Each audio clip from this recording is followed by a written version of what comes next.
going to start talking about graphing linear functions. So I'm going to go ahead and I'm going to highlight my title. And I'm also going to highlight where it says linear function. So we've already talked about the word function before. The word function, remember, determines whether or not something is a function if my x values cannot repeat. This unit, we're going to start talking about the most basic function out there, which is a linear function. The linear function, what do you think is it going to graph? It's going to graph a line. So a linear function is a function that graphs a line. A linear function is a function that graphs a line. So I know a function is when my x values can't repeat, so that means when I plot all my ordered pairs, I'm going to get a line. So we always have equations that represent our functions. That's what's called a function rule. So a way to remember which equation represents a line is that there are no exponents. The exponent determines what kind of function it's graphing, what kind of shape is produced on a coordinate plane. So if I have an exponent of 2, it's going to graph something different than if I had an exponent of 3. So if I don't have any exponents at all, it's going to graph a line. So if I look at my examples, it says circle all the equations that represent linear functions. So y equals 5x plus 2. Do I have any exponents? No? So I'm going to circle it because that means it graphs a line. Y squared plus 7x equals 12. Do I have any exponents? Yes, so it doesn't graph a line. Look at the next one. 3x plus y equals 17. Does it graph a line? Yes. How come? There are no exponents. So take a couple seconds and answer the last two. Circle them if you think they graph a line.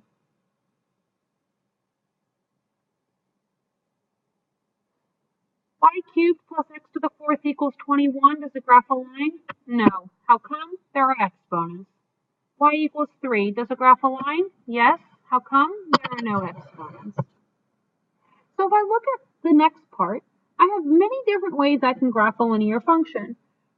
There are 3 famous ways, and those 3 famous ways are the ones we're going to do today. So method 1, actually we're going to go ahead and highlight those 3 methods first. Method 1, method 2, method 3. So method 1 is just by using a table. Method 2 is by using what's called intercepts, which we'll learn next class. Method 3 is by using what's called slope-intercept form. These 3 methods are going to help me graph a line. One method is easier than the next, but method 3 is the best. You all have already learned how to use a table to graph a line. However, we're going to review that today. And then next class we'll talk about intercepts, and then following that we'll talk about slope-intercept form. So I'm going to go ahead and I'm going to look at these problems down here. I'm going to go ahead and highlight your title where it says method 1 using a table. So when I have to use a table, that's exactly what I'm going to draw on my paper. X values, Y values. So I'm going to determine input and output values and then create ordered pairs and plot them. So I get to create whatever input values I want. It doesn't matter what values I plug in for X. I could plug in 7, 8, 9, 10. I could plug in 4,000, 4,012, 5,602. Doesn't matter what X values you pick. However, I recommend you be smart about those X values that you plug in. The X values that you plug in, you want them to be small so you can plot them on an ordered coordinate plane. So I always plot these 4 values. You have to always pick 4. Always pick 4 values, -1, 0, 1, and 2. Okay? So now I'm going to go ahead and I'm going to plot them in this equation. So when I plot them in this equation, I'm going to plug them in for X. So 3 times -1 is -3 plus 2, that's -1. 3 times 0 is 0 plus 2, that's 2. 3 times 1, that's 3 plus 2, that's 5. 3 times 2, that's 6. 6 plus 2, that's 8. So now if I do this, notice they all are a bunch of ordered pairs. Just by looking at this graph, this equation, when I plot these 4 ordered pairs, what shape should I produce? A line. How do I know? Because there are no exponents in that equation, to determine, so it should plot a line. If it doesn't plot a line, you messed up. So I'm going to go ahead and plot them. -1, 1, 0, 2, 1, 5. I can't plot 2, 8 without it going off my grid, so I'm not going to plot it.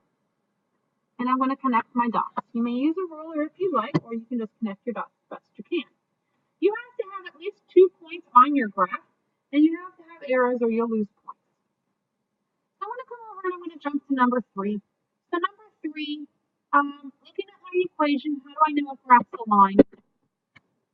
There's no exponents. So now I'm going to plug in, pick any x values I want. I always pick the same x values to make my life easier. This equation is going to trick you because there's no number hiding between the negative and the x. So I would just do -1x plus 3. So -1 times -1, that's 1. 1 plus 3, that's 4. -1 times 0, that's 0. 0 plus 3, that's 3. -1 times 1, that's -1. -1 plus 3, that's 2. -1 times 2, that's -2. -2 plus 3, that's 1. And if I do this, I can now go ahead and plot them. -1, 4, 0, 3, 1, 2, 2, 1. I connect my dots. I get my line.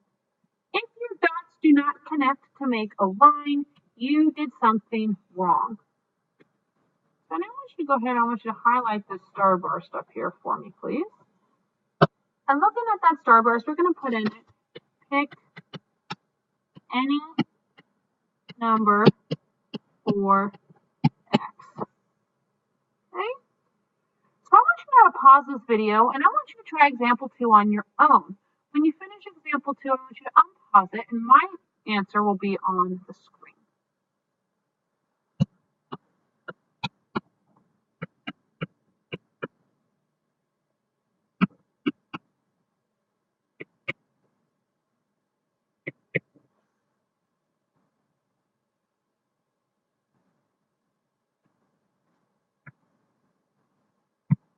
So hopefully you got the answer that I have. If you jump over and you look at example 4 is scary. Why? There's fractions. So I would not pick -1, 0, 1, and 2 when I have a fraction. Instead, when I have a fraction, I'm going to pick multiples of my denominator. Since my denominator is 2, I'm going to pick multiples of 2. So I'm definitely picking 0, and then 2 and 4. And then I'm just going to pick -2 because I want to keep them as small as possible. So half of -2 is -1. -1 minus 1 is -2. Half of 0 is 0. 0 minus 1 is -1. Half of 2 is 1. 1 minus 1 is 0. Half of 4 is 2. 2 minus 1 is 1. And I can now turn all of these into ordered pairs and plot them.